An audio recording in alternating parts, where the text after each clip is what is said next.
사랑과 자비가 풍성하신 하나님 아버지, 그리스도의 은혜 가운데 우리를 구원하여 주시며 또 하나님께서 우리를 거룩하게 하시고 거룩이 아름다운 삶을 은혜 가운데 특별히 예배로 받아주심에 진심으로 감사를 드립니다. 우리의 공동체의 예배가 어떠한 상황에서도 하나님께 예배를 드리는 것을 쉬지 아니하며 주님의 은혜를 송축하며 세상의 복음을 증거하며 믿음 안에서 말씀 위에 온전히 서는 우리 언덕교회 모든 심령들이 될 수 있도록 주여 역사하여 주시옵소서. 출애굽의 아름다운 역사가 곧 나를 향한 그리스도의 구원의 역사임을 말씀을 통해 깨닫기를 간절히 원합니다. 주여 이 시간 은혜를 베풀어 주시옵소서. 예수 그리스도의 이름으로 간절히 기도드립니다. 아멘. 미국은 1786년도에 영국에서 독립을 하게 되었습니다.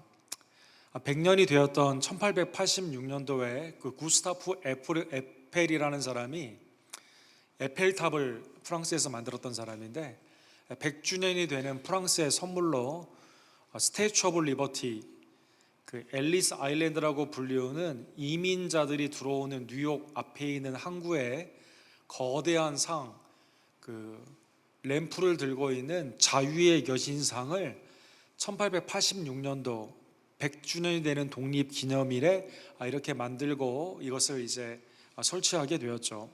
굉장히 뉴욕에 있어서의 아주 장관인, 또 모든 사람이 당시에 처음에 뉴욕으로 이민을 오는 그러한 상황 가운데 배를 타고 들어올 때 이민자들을 환영하는 미국의 상징적인 모습으로 이렇게 자리 잡게 되었습니다.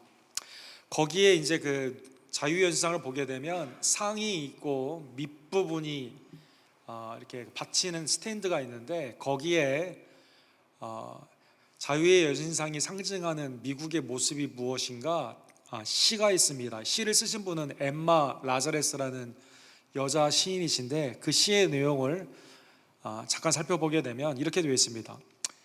횃불을 든 강대한 여인이 서 있으니 그 불꽃은 투옥된 번갯불, 그 이름은 추방자의 어머니. 횃불 든 그 손은 전 세계로 향한 환약의 빛을 보내며 너의 지치고 가난한 자유를 숨쉬기를 열망하는 무리들을, 너의 풍성한 해안가의 가련한 족속들을 나에게 보내다오. 폭풍 우에 시달린 고향 없는 자들을 나에게 보내다오. 황금의 문 곁에서 나의 램프를 들어 올린 테니. 미국이라는 나라 자체가 처음에 이민으로 사실은 시작된 나라이고, 이민을 오게 된 이유가 종교적인 이유, 정치적인 이유, 경제적인 이유, 삶에 있어서의 자유와 평등과 행복을 위해서 온 수많은 사람들을 환영하기 위해서 여기에 지치고 가난하고 자유를 갈망하는 모든 자를 내게 보내달라 환영의 의미에서 빛을 발하는 것으로 자유의 여신상이 이렇게 만들어지게 된 것입니다.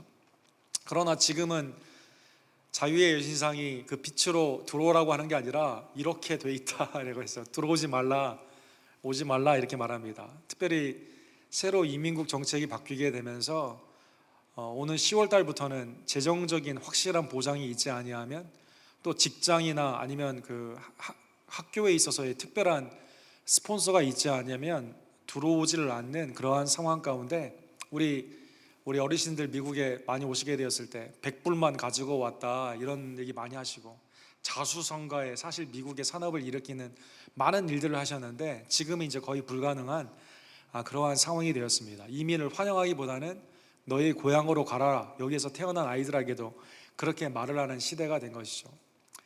지난주에 크리스천애티 투데이라는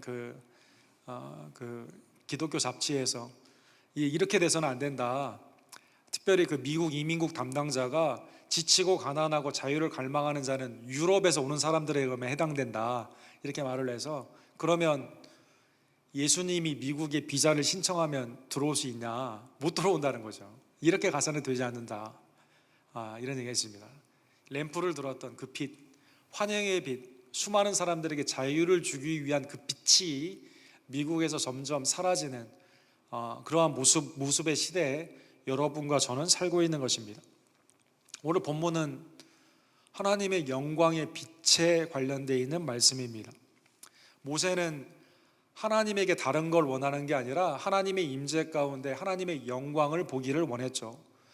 하나님의 영광은 내게 있는 모든 선한 것, 그것은 노하기를 더디하시며 자비와 인자가 풍성하신 하나님의 구원의 역사 가운데 하나님이 모세를 가려주시고 바위 틈에 숨기게 하시며 그 영광의 끝을 보여주시게 된 것입니다. 오늘 본문 29절에 보면 다시 40일을 금식한 후에 두 번째로 첫 번째 십계명은 이스라엘 백성들이 금송아지 가운데 이게 하나님이다 여호와다라고 하는 것 가운데 하나님의 진노가 그 언약이 깨지는 그러한 행위 가운데 십계명이 깨지게 되지 않았습니까? 그래서 첫 번째 십계명을 받을 때 40일, 그리고 오늘 본문에 두 번째 하나님이 쓰신 동일한 내용의 십계명을 받는 내용 가운데 다시 40일을 금식한 후 하나님의 은혜로 주신 그 계명을 받게 되고 두 돌판을 들고 이제 모세가 내려오게 된 것입니다. 29절에 보면 모세가 내려오게 되었을 때 모세는 잘 몰랐는데 하나님과 함께 말하였으므로 대면하여 함께 말함으로 말미암아 얼굴에 피부가 광채가 나나 깨닫지 못하더라 이렇게 나와 있습니다. 얼굴에 피부에 레디언스 영광의 광채가 있게 됐지만 본인은 잘 몰랐다라는 것입니다. 사랑하는 성도는 오늘 본문에 광채가 났다라는 이 단어는 카란이라는 그 히브리 단어인데 빛을 발하다라는 뜻입니다. 우리 개역 개정에서도 이렇게 나와 있고 거의 모든 성경의 번역본이 다 빛을 발하다 이렇게 해석을 합니다. 그런데 이제 그 초대교회 교부들 가운데 제롬이라는 그 교부가 이 단어를 라틴 말로 천주교의 그 가장 정본이라고 하는 불게잇을 쓰게 되었을 때 다른 말로 해석을 했습니다. 카란이라는 이 단어는 빛을 발하다라는 뜻도 되지만 뿔이 나게 한다라는 그런 뜻도 되거든요. 그래서 뿔이 나게 한다라는 단어로 해석을 하게 된 것입니다.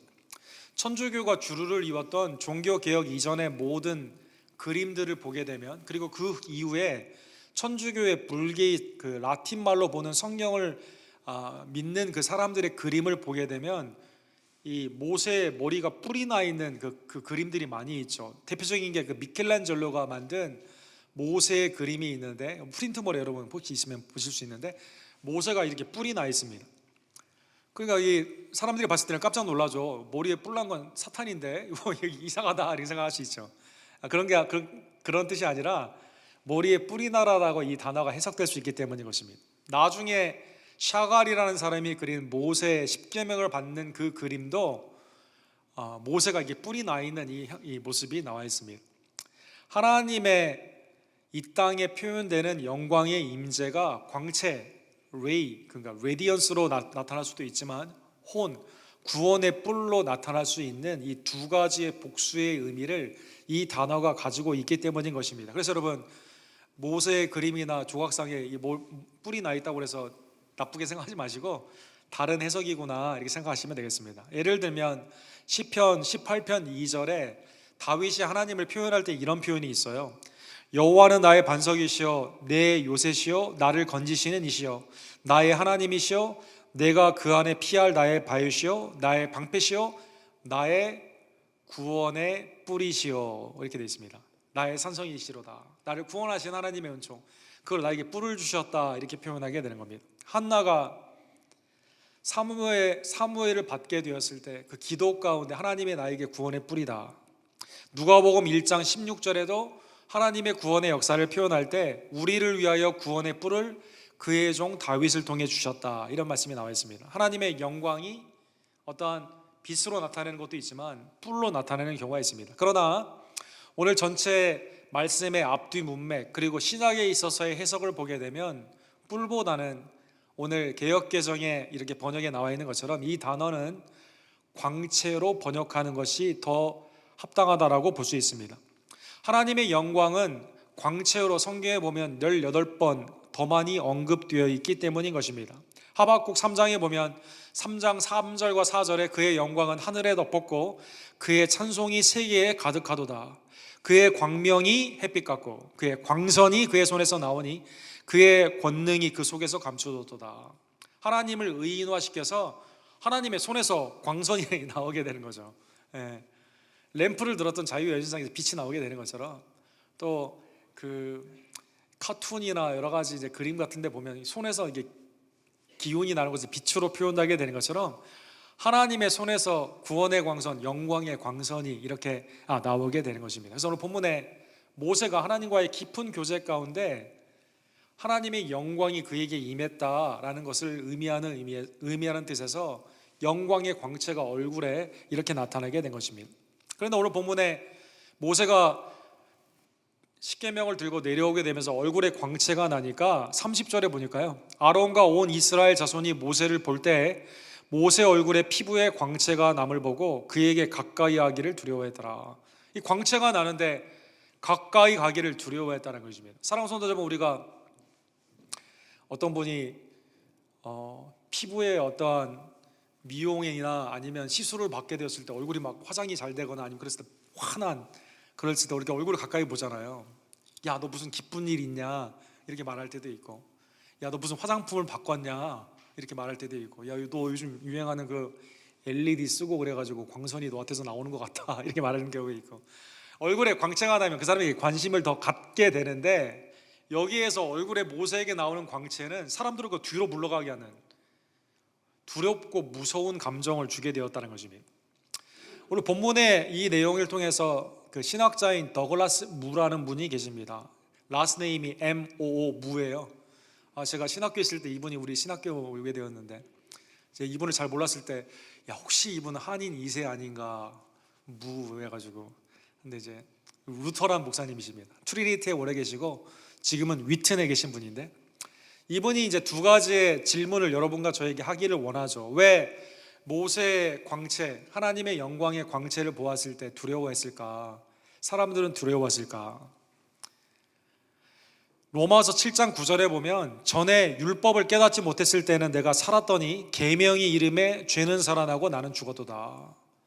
십계명의 그 말씀을 다시 받게 되는 이스라엘이 하나님의 말씀을 들고 영광의 광채 가운데 있는 모세를 보게 되었을 때 자신의 죄를 깨닫게 되었다는 것입니다. 더글라스 문은 이렇게 표현합니다. 하나님의 거룩하심이 자신들의 양심과 속을 꿰뚫어 본다는 것을 느꼈기 때문에 두려워했다. 자신들이 이 언약의 말씀을 하나도 실행하지 못했기 때문에 하나님의 계명과 모세의 얼굴에 있는 그 하나님의 임재를 보게 되었을 때 두려워하였다라는 것입니다. 죄 가운데 있는 하나님이 아닌 우상을 섬기고 첫 번째 언약을 깨버렸던 자기의 죄가 똑같은 계명이 언약의 갱신 가운데 오게 되었을 때는 이제는 죄를 깨닫고 무서워하게 되었다는 것이죠. 첫 번째 계명을 들고 왔을 때는 사람들이 춤추면서 즐겁게 놀고 있을 때 모세가 왔을 때도 아무런 반응이 없었어요. 두려워하지 않았습니다.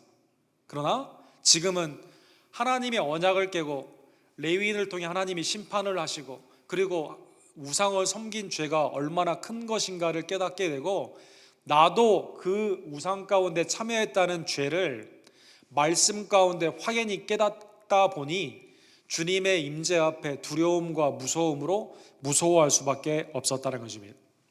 두 번째 질문은, 그러면 왜 첫 번째 40일 동안 하나님과 함께 교제하다가 똑같은 계명을 들고 내려오던 모세의 얼굴에는 광채가 왜 없었고, 똑같은 모세이고 똑같은 십계명인데 왜 두 번째 판을 들고 내려올 때는 왜 광채가 있었는가? 이 질문을 생각해 볼 필요가 있습니다. 성경 전체에 보게 되면 하나님의 존전에 있다 하여 모든 사람에게 그 영광이 전이가 되는 게 아닙니다. 하나님의 존전에 있다 하여 제사장들이 하나님을 뵙다 하여 영광이 다 그에게 있는 것은 아니다라는 것입니다. 심지어 욥기에 보게 되면 사탄이 하나님의 존전 앞에 있잖아요. 하나님과 대화도 하지만 늘 하나님의 원수되는 생각을 하게 되고 믿음 가운데 온전히 나아가지 못하는, 사람을 불순종 가운데 하나님을 대적하게 하는 사탄에게는 절대 하나님의 영광이 나타나지 않고 오직 심판만 있게 되는 것이죠. 죄인인 여러분과 저도 하나님의 존전 앞에 있다 하지만 영광이 전이가 되지 않습니다. 죄인인 우리에게는 하나님의 영광이 오게 되었을 때 우리는 심판만 받기 때문이라는 것입니다. 그러나 두 번째 언약을 받게 되는 이유가 모세의 중보의 마음과 사역 가운데 나아갔기 때문에 하나님은 모세에게 영광의 전이, 영광의 광채를 주신 것이죠.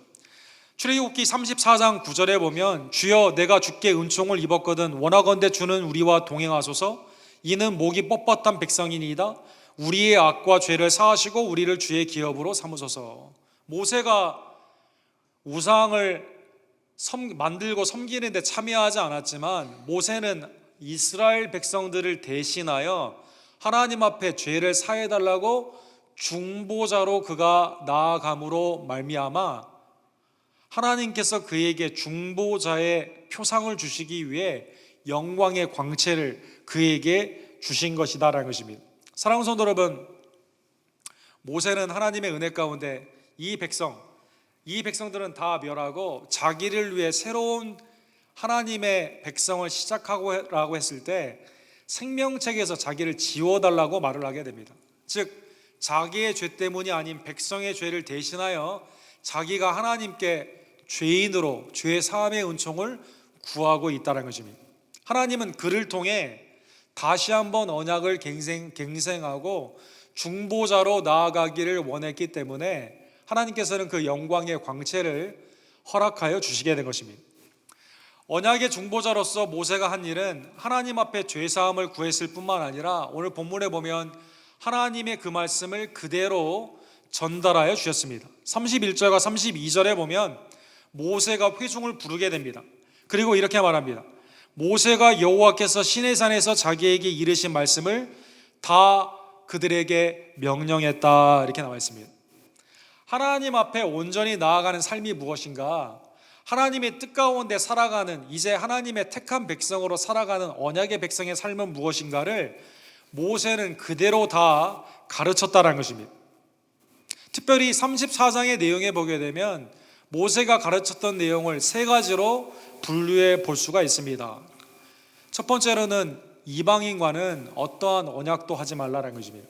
특별히 이방인의 딸에게 너희 아들들을 주지 말고 이방인의 아들들에게 너희 딸들을 주지 말라는 것이죠. 그러면 또 우상 숭배를 하기 때문에 절대 너희는 그렇게 하지 말라는 것입니다. 그리고 너희 주위에 있는 우상들, 특별히 아세라와 같은 주상들, 그 주상이라는 것은 높은 산 위에 이렇게 꽂아놓는 것 같은 한국의 그 정승과 같은 그러한 것, 장승과 같은 그러한 것들인데 이거 제단과 함께 다 뽑고 제거하라는 것이죠. 그리고 하나님 앞에 드리는 예배에 힘써라, 안식일과 절기에 힘써라 라고 말씀하여 주신 것입니다. 언약의 백성으로 신앙, 여러분과 제가 새 언약의 백성으로 나아가게 된 삶도 똑같죠. 우상을 섬기면 되지 않고 또 우리의 교제가 믿음 안에서, 특별히 결혼이라는 주제가 믿음 안에서 이루어지기를 하나님은 원하시며 우리의 마음 가운데 있는 우상, 가정 가운데 있는 우상, 세상에 있는 우상들을 타파하고 여러분과 저는 오직 우리를 위해 죽으시고 부활하신 그리스도의 이름으로 하나님께 예비하는 것을 쉬지 않고 열심으로 나아가야 되는 것처럼 당시 이스라엘 백성들에게 두 번째 언약의 갱신 가운데 이제 하나님은 중보자 모세를 통해 말씀하여 주신 것입니다. 그런데 오늘 본문에 보니까 매우 특이한 현상이 모세에게 있었습니다. 얼굴이 하나님의 영광의 광채로 있게 되니까 백성들이 오는 걸 꺼려하고 두려워하지 않습니까? 그래서 오늘 본문에 보니까 33절에 보면 수건으로 자기의 얼굴을 가리게 된 겁니다. 그리고 하나님께 다시 나아가게 되는 34절에 보게 되면 하나님께 나아갈 때는 또 수건을 벗고 하나님과 이제 대면을 하는 교제 가운데 나아가게 되는 것이죠. 그리고 다시 바깥에 나왔을 때는 수건을 씀으로 말미암아 사람들에게 두려워하는 심판에 있는 그것을 이제 두려워하는 마음을 제거시켜 주기 위해 얼굴에 수건을 쓰게 된 겁니다. 아마 이게 계속되지는 않았고 당분간은 이제 지속이 되면서 끝까지 계속되지는 않았지만 잠시 동안 이러한 현상이 계속되게 된 것이죠. 사랑하는 성도 여러분, 이것은 모세 개인에게 있어서도 굉장히 큰 변화입니다. 사실 민수기 12장에 보면 모세의 누이인 미리암과 모세의 형인 아론이 모세의 아내가 구스 사람, 피부가 검은 그러한 사람이었는데 왜 이 여자와 결혼했느냐라는 이유를 가지고 그 하나님께 그 시기와 질투 가운데 이제 그 불평을 하거든요. 너만 하나님의 말을 하느냐? 나도 선지자고 너와 똑같은 위치에 있다라고 불평을 하게 되는 장면이 나와 있습니다. 그러니까 하나님이 피부가 검은 아내에 대해 불평하는 미리암에게 나병을 내려가지고 희게 만들어 버립니다. 그러니까 색깔의 심판이죠. 사람을 피부 가운데 차별을 하게 되니까 오케이, 그러면 검은 거에 대해서 네가 차별했어? 너 희게 만들어 줄게. 나병으로 희게 된 겁니다. 근데 이제 모세가 이때 누이를 위해서 중보자로 또 나아가게 됨으로 말미암아 나병에서 낫게 되죠. 근데 이때 하나님이 이런 말씀을 해주세요. 왜 너희와 모세가 다르냐? 이 사람 모세는 온유함이 지면의 모든 사람보다 더하니라. 그는 내 온 집에 충성함이라. 이렇게 말씀하시면서 선지자에게는 내가 꿈으로도 말을 하고 환상으로도 말을 하지만 모세에게는 대면하여 말을 한다는 것입니다. 즉 하나님의 영광의 광채를 받는 이유가 도대체 뭐냐? 많은 중보자를 하나님이 세운 게 아니라 모세 한 사람만 세웠다는 것입니다. 그리고 모세를 통해 하나님은 직접 말씀하시고 모세를 통해 대면한 모세의 하나님의 영광을 통해 사람들에게 그 영광의 하나님의 빛의 역사를 보여주시게 된 것이죠. 사랑하는 성도 여러분, 원래 모세가 하나님의 중보자로 부름을 받은 건 아니에요. 그의 첫 번째 40년은 애굽의 왕자로서 애굽의 모든 그 영화로운 삶을 살지 않았습니까? 그러나 이 동족을 보호하기 위해 애굽의 감독을 죽임으로 말미암아 오히려 이스라엘 사람들도 모세를 싫어함으로 그가 미디안의 광야 가운데 가게 되죠. 그 다음에 40년은 80세까지는 사람을 접하지도 않고 이 목자로서 그냥 살았어요. 80세가 돼서야 하나님이 호렙산에서 그를 하나님의 그 종으로 부르시는 장면이 출애굽기 3장에 나와 있습니다. 그때에는 하나님의 부르심 가운데 모세가 처음에는 가까이 가려고 했지만 이상하게 이 불을 보기 위해 가기를 원했지만 그게 하나님의 부름을 깨닫게 되었을 때는 엎드려 경배하는 장면이 나와 있습니다. 나는 내 조상의 하나님이니 아브라함의 하나님이요 이삭의 하나님이요 야곱의 하나님이라. 모세가 하나님 뵙기를 두려워하여 얼굴을 가렸다, 이렇게 나와 있습니다. 그때도 모세 깜짝 놀라가지고 80세에 부르심을 받는 그 상황 가운데서는 하나님을 대면하지 못할 뿐만 아니라 죽음 가운데 있는 자기의 죄를 살펴보므로 똑같은 이스라엘과 마찬가지로 엎드려 두려움 가운데 하나님 뵙기를 무서워했다는 것입니다. 그러나 지금은 그렇지 않습니다. 하나님의 언약의 중보자로 순간순간에 노하기도 하고 또 하나님 앞에 범죄한 인생이었지만 그러나 이스라엘 백성들의 죄사함을 위해 중보자로 나아가고 하나님의 말씀을 그대로 증거하는 그의 삶 가운데는 오늘 본문 35절에 나와 있는 것처럼 이스라엘이 모세의 얼굴에 광채를 보므로 모세가 여호와께 말하러 들어가기까지는 자기 수건으로 자기 얼굴을 가렸더라. 하나님의 영광의 광채가 구원과 심판 가운데 중보자의 역할로 모세에게 그대로 나타나는 축복을 그가 받게 된 것이죠. 하나님의 은혜로 전에는 자신의 죄 가운데도 죽는 인생이었지만 그러나 지금은 이스라엘 백성들의 죄를 담당하는 그리고 이스라엘에게 말씀으로 하나님의 뜻을 인도하는 중보자로 그가 나아가게 된 것입니다. 그래서 사랑하는 성도 여러분, 누가복음 9장에 보면 변화산상에서 예수님이 변화가 되었을 때 구약의 선지자, 죽음을 보지 않고 하늘에 올린 엘리야와 중보자인 모세가 변화산상에서 예수님이 영광 가운데 변보되었을 때 다른 얘기 하는 게 하나도 없어요. 딱 하나만 말합니다. 이스라엘 자기 백성을 위해 예루살렘에서 별세해야 되는, 죽어야 되는 그 얘기만 예수님이 영광 가운데 하게 된 것이죠. 누가복음 19장에 보면 내용이 이렇게 되어 있습니다. 기도하실 때 용모가 변화되고 그 옷이 휘어져 광채가 났더라. 십자가를 지시기 이전에, 부활 이전에 이미 하나님의 아들 되심, 하나님과 동일한 본체이심이 영광 가운데 야고보와 베드로와 요한의 앞에서 영광 가운데 이렇게 변모가 되었을 때 하필 그때 엘리야와 모세가 함께 나타나게 된 것이죠. 예수 그리스도를 메시아로 예표하는 두 대표적인 구약의 인물이 함께 나타나 예루살렘에서 별세할 것을 말씀한 겁니다.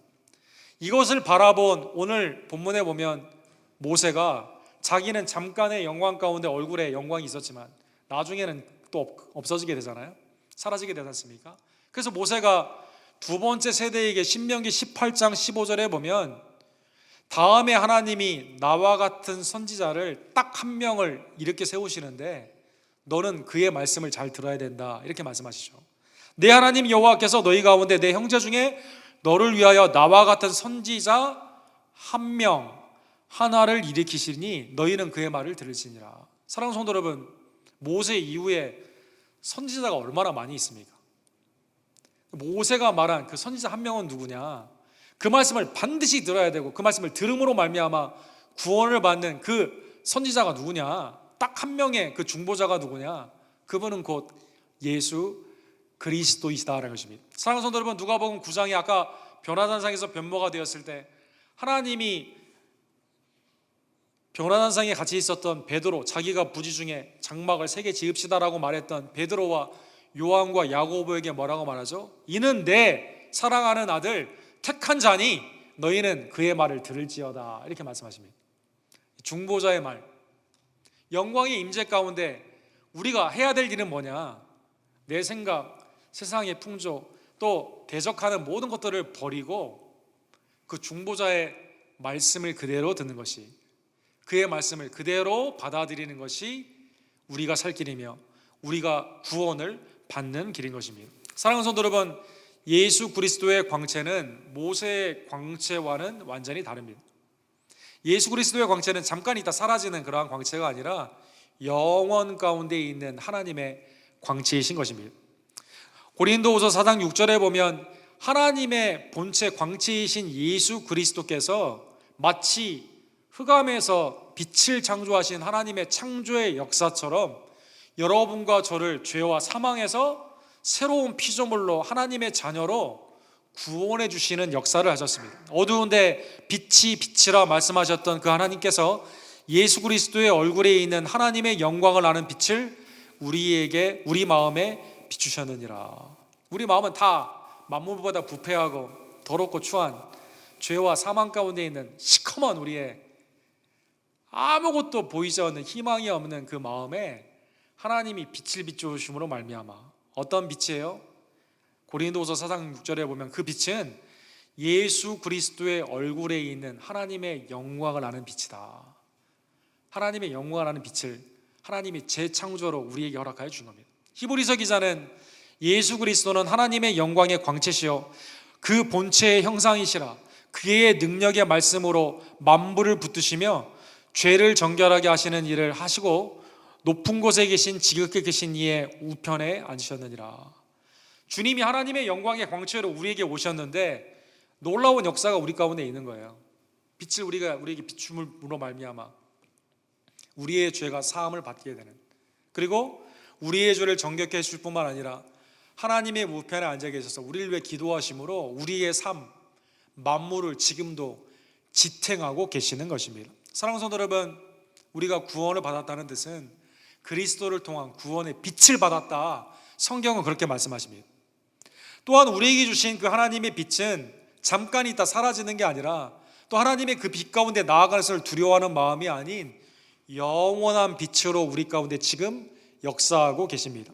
그래서 고린도후서 3장에 보면 바울 사도께서 오늘 본문에 나오는 그 두 번째 그 계명을 받는 그 사건의 내용을 옛 언약의 직분, 모세의 직분이라고 말을 하고, 신약에 있는 그리스도를 통한 영광의 빛에 있는 이 사건을 영광의 새 언약의 직분이다, 이렇게 비교를 하시면서 이렇게 표현하십니다. 고린도후서 3장 7절에 보면 돌에 써서 새긴 죽게 하는 율법의 조문의 직분도 영광이 있어 이스라엘 자손들은 모세의 얼굴에 없어질 영광 때문에 그 얼굴을 주목하지 못하였거든.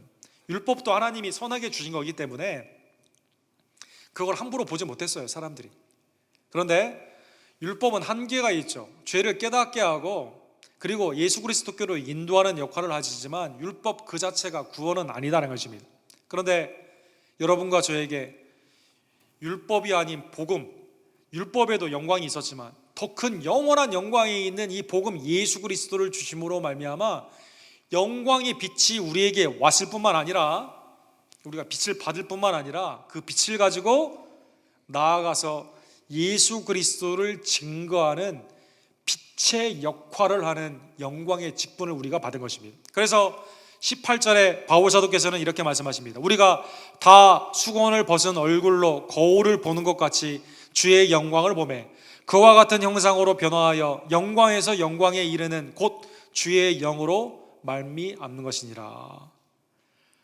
그 모세에 잠깐 있었던 그것도 수건을 가리고 했는데 영원한 영광에 있는 것을 심지어 여러분과 저는 수건을 벗고 예수 그리스도를 대면할 뿐만 아니라 우리도 주의 영광과 같은 형상으로 변화가 되게 되는 것입니다. 주님이 다시 오시게 되면 우리도 영광스러운 몸으로 부활하게 되는 것이죠. 더 놀라운 축복의 이 영광의 직분의 광채의 축복을 여러분과 제가 받게 된 것입니다. 사랑하는 성도 여러분, 그러므로 여러분과 저는 하나님의 빛의 자녀가 되었습니다. 그리스도의 영원한 광채가 우리 가운데 머물 뿐만 아니라 세상에 나아가서 비출 수 있도록 하나님이 우리를 빛과, 예수님은 마태복음 5장의 것을 소금으로 우리를 만들어 주신 것이죠. 빛이 되어라, 소금이 되어라 하는 게 아니라 너희는 빛이기 때문에 빛의 자녀로 나아가라고 말씀해 주십니다. 예를 들면 모세가 보았던 영광의 빛은 하나님의 모든 선하심, 노하기를 더디하시고 죄를 사해 주시기를 기뻐하시며 자비와 인애가 천대까지 베푸시는 하나님이시다. 우리 지난주에 배웠지 않습니까? 예를 들면 우리 스데반 집사님을 예를 들 수가 있습니다. 사도행전 6장 15절에 보니까 사내들인 공회에서 매우 적대적인, 지금 스데반 집사님의 설교를 듣고 이 적대적인 감정 가운데 스데반 집사님을 죽이려고 하는 그 상황 가운데서도 그 사람의 얼굴을 보니까 사도행전 6장 15절에 보니까 천사의 얼굴 같았다 이렇게 말합니다. 사도행전 7장 60절에 보면 사내들인 공회를 향해 구약을 설교하시면서 너희가 목이 곧은 백성으로 하나님의 뜻을 어겼고 메시아를 죽였다라는 그 설교를 들은 후에 이를 갈고 귀를 막으면서 소리를 지르면서 돌을 던져 죽이는 그 장면이 나와 있지 않습니까? 그런데 스데반 집사님이 하나님의 선하심과 자비와 인자 가운데 빛을 발하고 있는 거예요. 어떻게 빛을 발합니까? 주여 이 죄를 그들에게 돌리지 마옵소서 이 말을 하고 자니라. 하나님의 영광의 빛이 여러분과 저에게 구원으로 임하게 되고 우리의 빛이 세상 가운데 나아간다는 뜻은 하나님의 영광 그 자체를 보여주는 것인데, 그건 뭐냐? 주님의 자비와 인애, 용서하시는 사유의 은총, 죄인까지도 긍휼히 여기시는 복된 마음이라는 것입니다. 그래서 여러분과 저는 반대하는 어둠 가운데 있는 흑암 가운데 이 빛으로 여러분과 제가 복음을 증거하게 된 것입니다.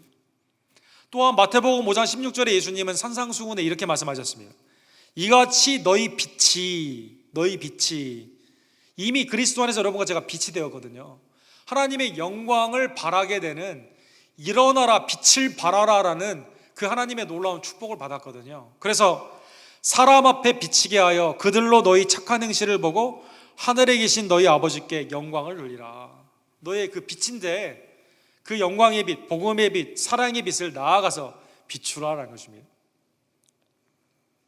사랑하는 성도 여러분, 오늘 본문의 말씀을 다시 한번 기억하며 여러분과 제가 하나님의 영광의 광채를 받았을 뿐만 아니라 그리스도 안에서 이 영광의 이 빛을 세상 가운데 비출 수 있도록 빛의 축복을 받은, 빛으로 변화된 빛의 자녀가 되었음을 기뻐하고 어두운 세상 가운데 수많은 슬픔과 탄식, 죄와 흑암 가운데 지금도 멸망의 길을 가고 있는 이 어두운 세상 가운데 복음으로, 사랑으로, 착한 행실로 빛을 발하는 하나님의 백성들 되기를 간절히 원합니다. 여러분, 지난 8월 3일에 우리 엘파소에서 20대 청년 하나가 80초 안에 60총알이 나가되는 기관총을 가지고 들어가가지고 20명을 죽이는 사건이 엘파소에서 있었습니다. 수많은 사람들이 왜 죽었는가, 미국이 앞으로 어떻게 가는가, 이게 또 이민에 관련되어 있는 그러한 잘못된 생각 가운데 있는 우리 히스패닉은 적으로 잔주하게 되는 잘못된 생각 가운데 이 백인 우월주의의 그런 잘못된 생각으로 이렇게 죽이는 비참한 일이 있게 된 것이죠. 가난하고 지치고 어려운 추방자들이여 이 땅에 오라라는 이민의 빛이 사라지고 온 사람조차도 다 죽이는 그러한 삶 가운데 미국의 가장 어두운 시간이 그 시간이었습니다. 근데 이제 그 중에 돌아가신 분 중에 한 분 중에 매기 레카드라는 분이 계셨습니다. 남편은 토니 바스코라는 분이신데 아내는 그 병에 그 당뇨와 여러 병이 있어서 월마트에 약을 사러 들어가게 되었고, 남편은 그때 모는 트럭에 문제가 있어가지고 트럭 바퀴를 고치는 시간에 조금 늦게 들어가는 상황 가운데 아내는 죽고 남편은 살게 되었습니다.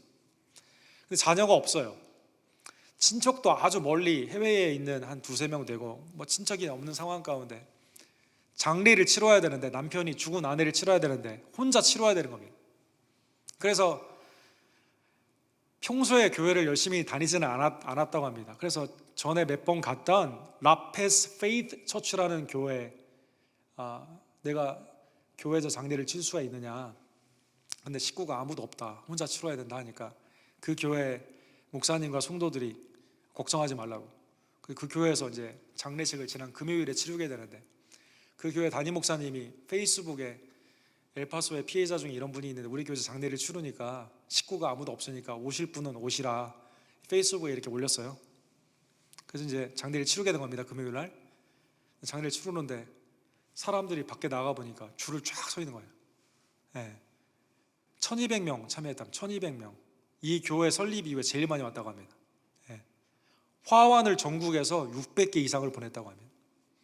그래서 그날 방송국 다 오고 뭐 여러 가지 이 소셜 미디어를 통해서 이 목사님의 설교, 마태복음 14장에 있는 광풍을 지나가고 있는 제자들 가운데 예수님이 나타나셔서 내니 안심하라, 세상의 광풍 가운데 주님만이 우리가 붙잡아야 되는 분임을 알게 하는 그 복음의 그 사역이 이 교회를 통해 세상 가운데 나아가게 된 것입니다. 모두가 다 칭찬을 하는, 오늘날의 교회의 역할이 뭐냐, 하나님이 여러분과 저에게 빛의 영광으로 흑암에 더 이상 있지 않고 하나님의 영광 가운데 부르신 이유가 뭐냐, 세상에 나아가 하나님의 사유의 은총인 복음의 빛, 예수 그리스도의 빛, 사랑 가운데 있는 착한 행실임을 다시 한번 깨달으며 하나님의 영광을 바라는, 일어나 빛을 바라는 우리 언덕교회 모든 지체들 되기를 주님의 이름으로 간절히 축원합니다. 기도합시다. 사랑의 하나님 아버지, 감사합니다. 흑암에 있었던 우리들, 빛 되신 예수님이 이 땅에 오셔서 우리를 빛의 자녀로 삼아주시기 위해 십자가를 지시고 부활하시며 성령 가운데 언제나 이제는 어두움이 아닌 빛의 삶으로 우리를 인도해 주심에 진심으로 감사를 드립니다. 구약에 있었던 백성들, 율법이라도 받았던 모세라도 그 영광의 광채 가운데 감히 나아가지 못했지만, 그러나 복음의 은총을 받은 우리들, 그 빛으로 나아가게 하실 뿐만 아니라 우리를 빛으로 삼아주심에 진심으로 감사를 드립니다. 지금도 세상에 수많은 탄식, 슬픔과 죄악 가운데 멸망의 길을 가고 있는 이때 하나님, 우리에게 필요한 것은 주님의 용서와 사랑의 빛이며 착한 행실의 빛임을 다시 한번 깨달으며 불신자들에게, 또 세상에 절망하고 있는 사람들에게 하나님의 그 사랑을 가지고 나아가는 우리 빛의 하나님의 백성들이 될 수 있도록 주님 역사하여 주시옵소서. 예수 그리스도의 이름으로 간절히 기도드립니다. 아멘.